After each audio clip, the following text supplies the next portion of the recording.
Well, good day, YouTube, and welcome to another episode of the Albino Rhino beer review. I have a beer here that I was saving. It was sent to me by Guy of Beer Guy Reviews from downtown Ottawa, Ontario, Canada. And I was actually saving it because Average Troll Murica wanted to do it with me.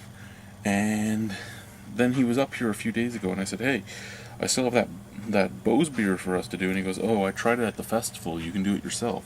So I've been saving this for nothing. Anyway, this is Bottle Imp from Beau's. So it is believe it's a Russian Imperial Stout, or is it just a regular Imperial Stout? Let's see, extra strong beer. Russian Imperial Stout, okay, yeah. So Russian Imperial Stout, 9% alcohol by volume. Local spring water, organic barley malts, organic oats, organic fair trade coffee, organic hops, and brewer's yeast. We are looking at a Pro-Am series, which means it's a collaboration with a home brewer.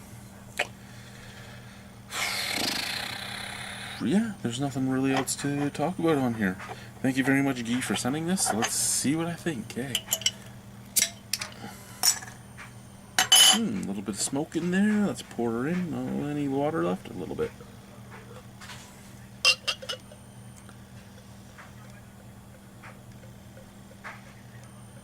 Glug, glug, glug, glug, glug, glug, glug, glug, glug, glug, glug, glug.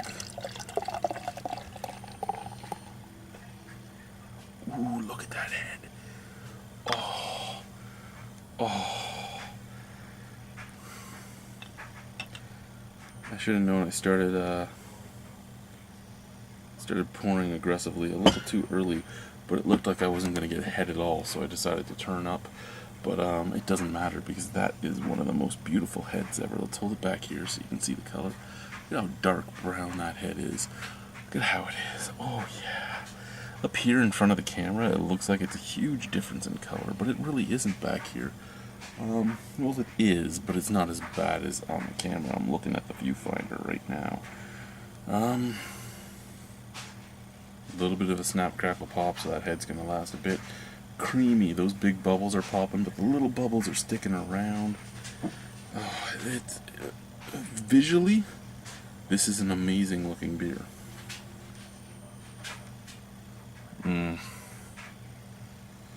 And there we go. Smell of this, very reminiscent of a stout I do not like, and that is Péché Mortel. Pretty much the same ABV, I believe, as well. High-end coffee in it, and I mean that's where my smell that I don't like is coming from. It's that black bean high-end coffee. Again, I'm not a huge coffee guy. I do like coffee stouts, but they have to basically be mid to low-end coffee stouts. You get the high-end coffee, the just super expensive coffee, and the taste is just too much for me because I don't drink coffee, and when I do, yes, I do drink it black when I do, but I might drink 2 black coffees a year. Super sweet, super roasty. When I say super sweet, I shouldn't mean malty sweetness. It's a super malty sweet, roasty scent, followed by pure, indulgent, expensive coffee. And I say indulgent and all that because I do know that expensive coffee is a rarity that people love. I mean, I used to be a barista. I used to make all these fancy drinks with the fancy coffee beans. Doesn't mean I like them. And I know that smell. And it smells proper. Oh, even out of the glass, just a deep roast, deep coffee, a deep everything. It scares me how much coffee I'm smelling on this beer. Let's try it. Cheers.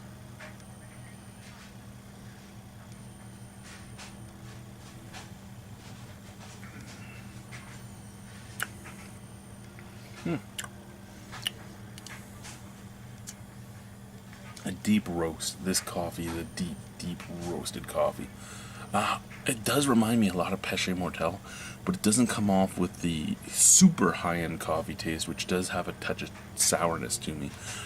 This is just a pure black coffee.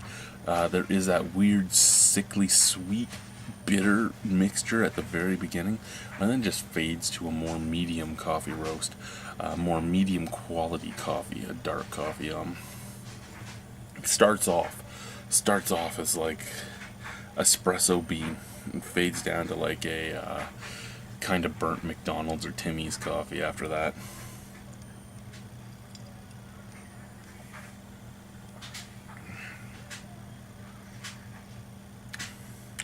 Super roasty, super toasty, 9% alcohol beer, no warming at all from alcohol. No alcohol burn, no alcohol astringency, no alcohol anything. This is a dangerous, dangerous, dangerous beer. You drink this, you have no clue what you're drinking. You might just think you're drinking a carbonated coffee, really. And then you stand up to go home and you fall over. That's a dangerous thing. Whoever was the man that made this recipe knows how to mix these beers. Is it balanced? Not really. It is more sweet than bitter, which actually makes me like it more. Yeah, it's a black coffee taste, but it doesn't linger on the back of your palate, and that makes me love this beer. It really does. I can't see anything bad about the beer because of that. It is a beautiful, beautiful beer.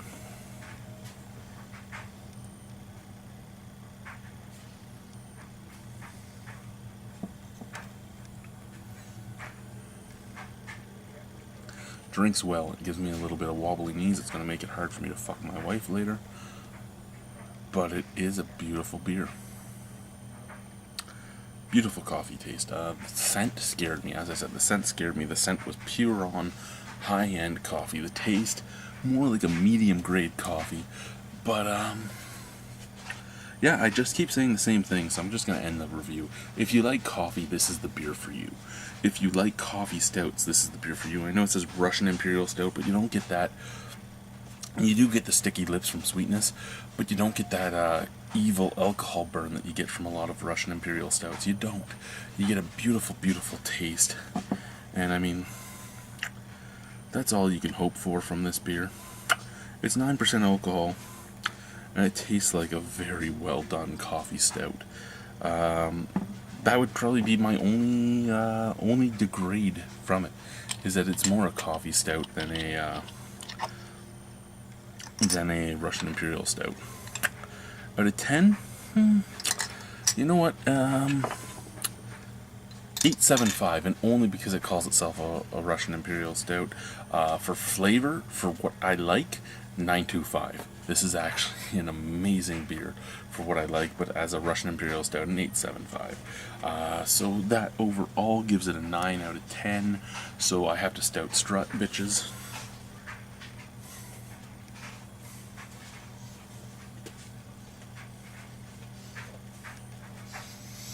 Thank you guys for watching. Thank you, Beau, for making this beer. Great beer.